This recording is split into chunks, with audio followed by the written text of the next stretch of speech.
Okay, welcome everybody. I would like to begin by welcoming you to this debate. And today, the 24th of November, we are all gathered here to debate on a very topical issue. During the debate, I would like to ask to listen to each other and give each other the time to make their point. I am the moderator of this debate, and then I will ask to you if you want to interact and if you want to give your views on that. So if you want to interact with somebody, ask for your permission to me. First of all, I would like to introduce the topic. The topic is that 2 weeks ago a new president was elected for the United States. Against all polls, ex-president candidate Hillary Clinton was not able to break through the glass ceiling. It was Donald John Trump that was elected the new and 45th president of the United States.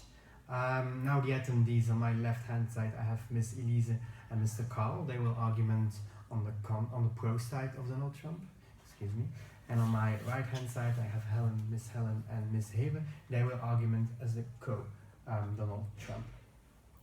I would like to start the discussion with my first topic. The first topic we are going to discuss, it's about the climate changes and Donald Trump, his view on this one. Trump is known as a climate change skeptic. He claims that the concept of global warming was created by and for the Chinese people to make the US manufacturing non-competitive.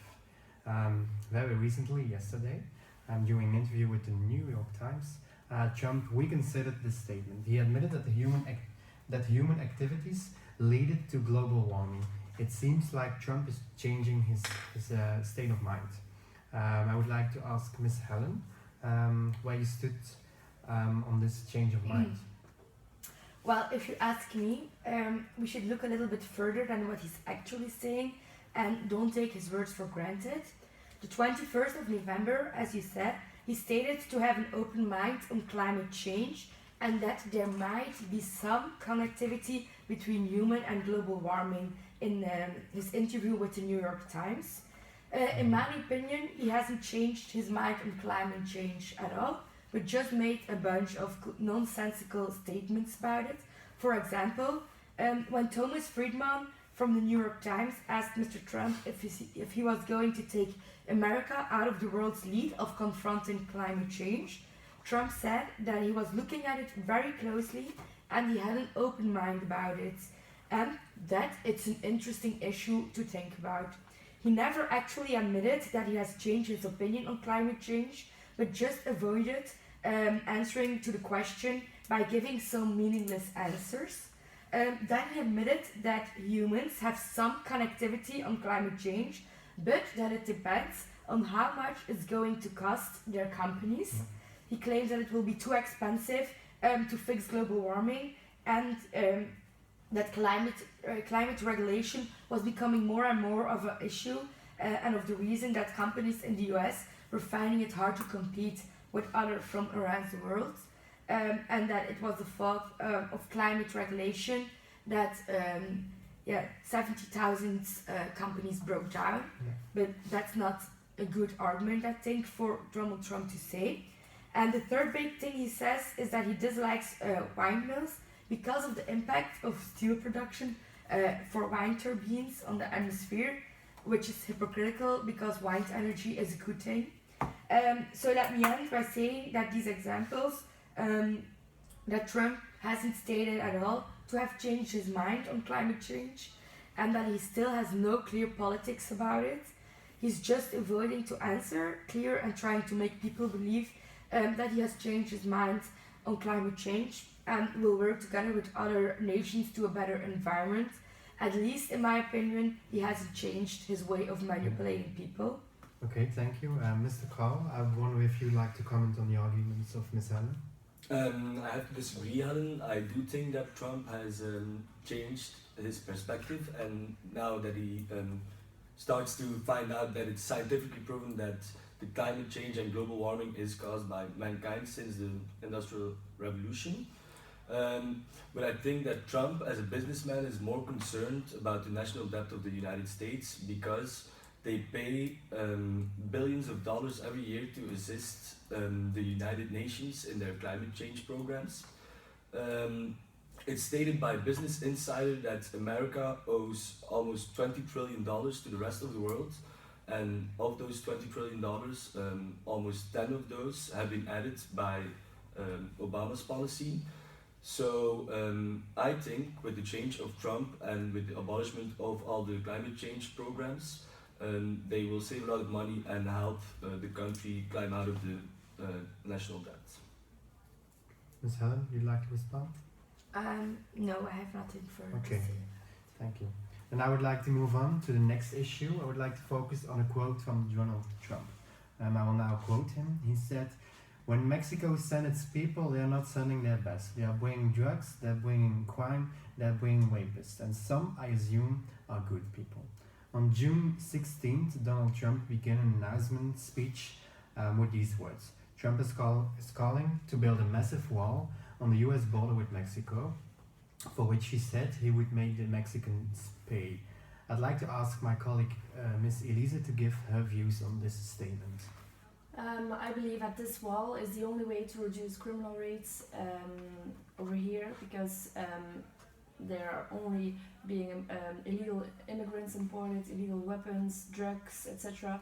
I think with the wall we can increase the terrorism or the possibility to terrorism, and maybe even eliminate it if we increase the security. And since that problem obviously started with the Mexicans, I think it's more than obvious that they should provide the financial resources for it, and that is not up to us to pay for this. Okay. Perhaps Ms. Hebe, you would like to care and comment on Elise's point of view? Yes, I don't agree.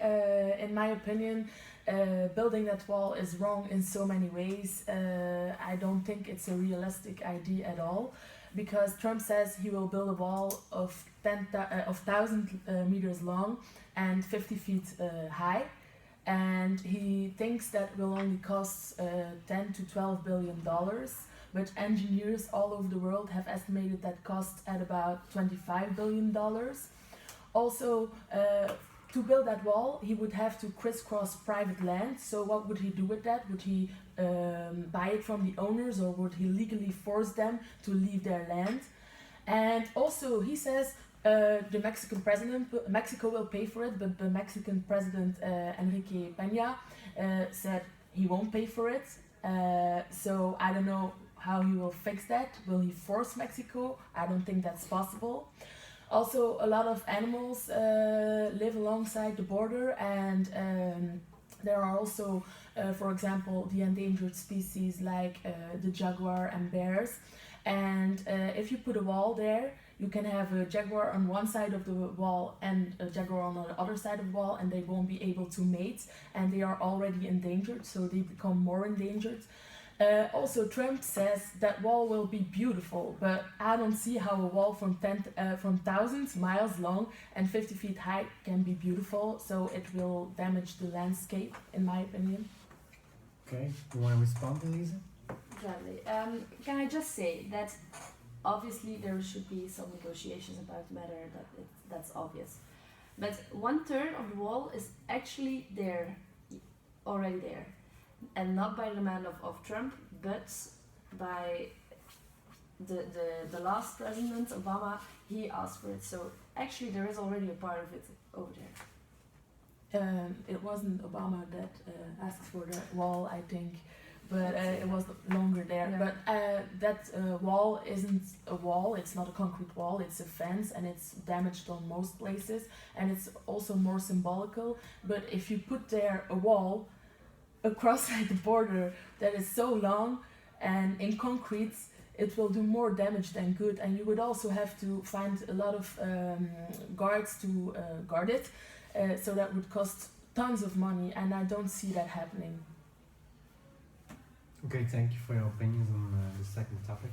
I would like to move on to the third topic we are going to discuss. I would like to turn briefly to the election of this year. The election of 2016 was probably the biggest and media-driven election ever. In the end, Trump did win and left his opponent Hillary Clinton with nothing. That day, the opinions were divided, and so was the world. In front of you, you all have a cartoon. I'll ask you to look at the cartoon very closely. This cartoon was made after the election. It indicates that your vote on Donald Trump is the same as a weapon of disillusion. That means that it's like a weapon that destroys all the ideas of the human race. The artist was clearly no fan of Trump becoming president. I would like to ask Mr. Karl and Miss Elise, what do you think about this cartoon? What do you think about Trump being the president for the United States? I think Trump will be a good president of the United States because if we look at his track records of his financial success, we see that he's a very successful businessman. He knows how to build an empire. He knows how to create jobs. And with the national debt, like I stated before, of $20 trillion, I think this is the sort of leader that America wants to turn it all around and to make change. He's not so easily persuaded by the American lobby because he's already rich, so he can be bribed and anything because he's a billionaire. And he even wants to refuse the salary of the president, the $400,000 American dollars every year. So that's another cost neglected. I would like to quote our good friend Trump by his own words.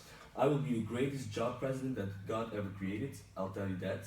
I'll bring back our jobs from China, from Japan, from Mexico, and from so many places. I'll bring back our money. Sadly, the American dream is dead. But if I get elected president, I will bring it back bigger and better and stronger than ever before, and we will make America great again." I think that's a great statement, a bold statement, but I think that Trump will be a great president to create jobs, and that is what America needs today. Okay, thank you, Karl. Elise, would you like to add something? Yes, I think that's a really great statement, but just to turn the roles around, let's say Hillary Clinton would have won, what would have happened? So I don't believe many things would have happened. She was detained to keep as much as it is now, and what the US really needs, I think, is change. So I believe that by throwing everything upside down and start from scratch and restart building a fundamental base, that will really help to improve the US, and that is exactly what we need. Okay, thank you for your opinions and your point of view. I'm looking at the other side of the table. Would you like to respond? Yes, I would gladly like to respond to that.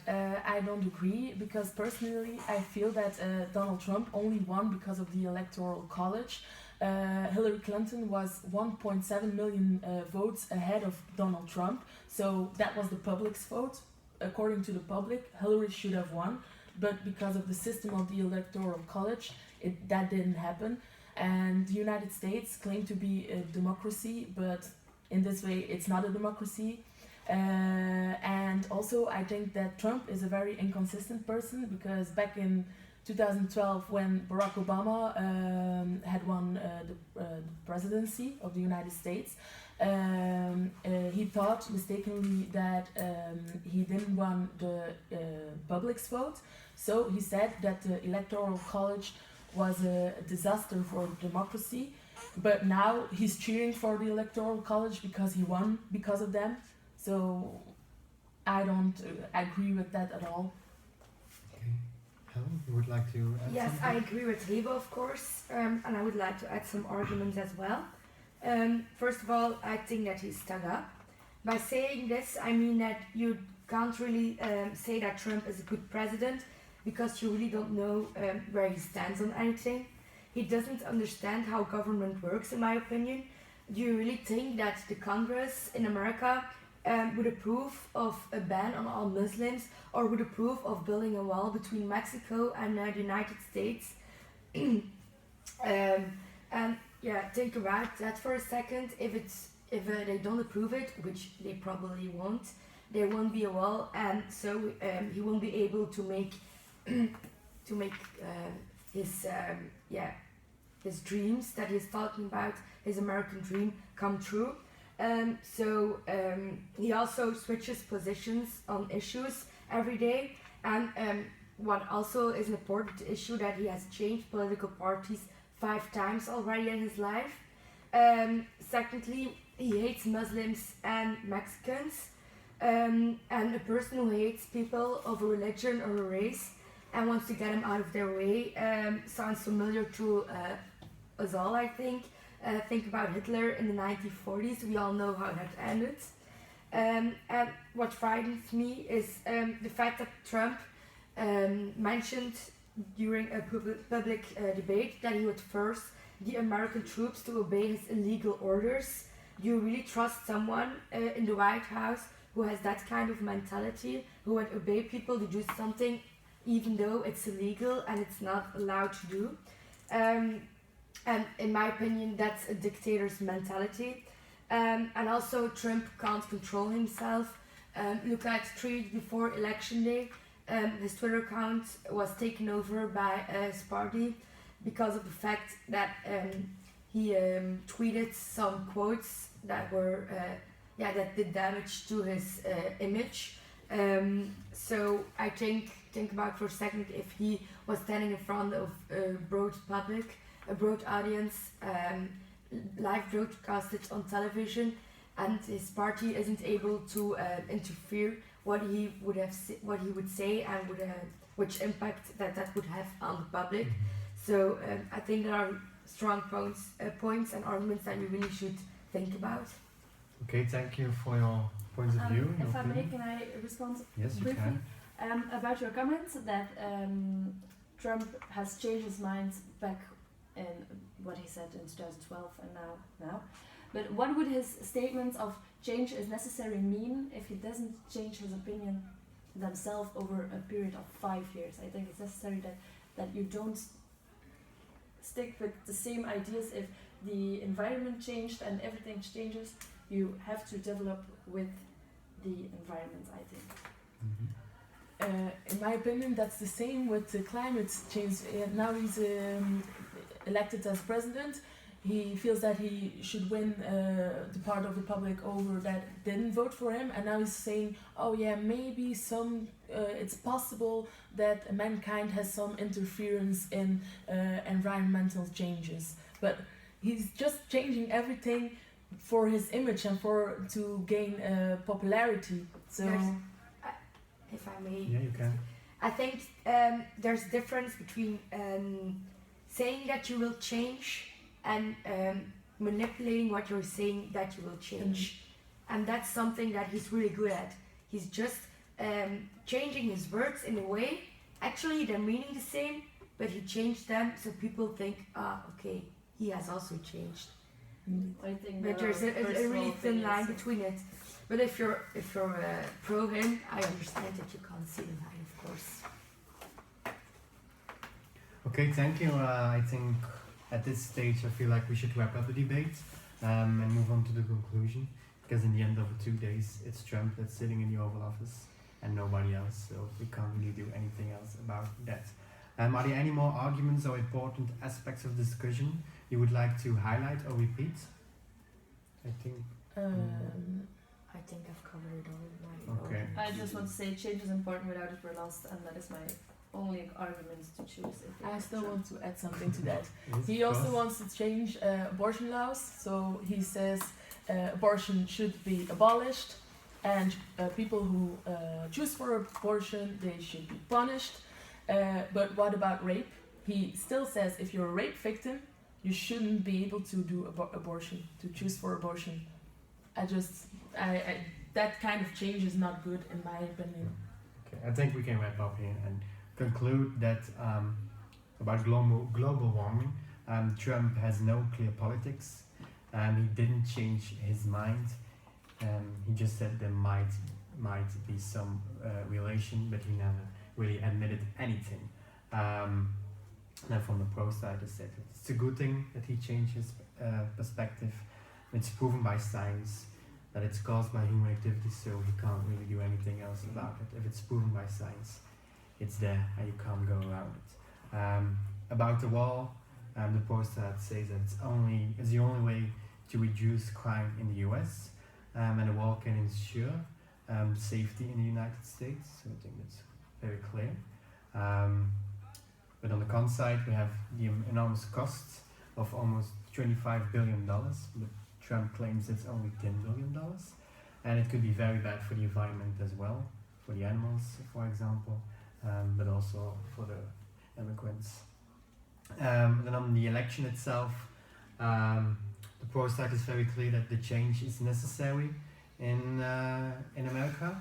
Hillary Clinton would just go on with the politics of Obama and would not really do anything else, just add some stuff, but not really change anything. But the people do claim that they need a change in America because the immigrants and other, like global warming, is becoming too high. And on my con side, Donald Trump is the baddest idea for America. He's not a good president. He's always changing his mind. He's never straightforward. You never know what's going to happen with a man. So you clearly don't like him.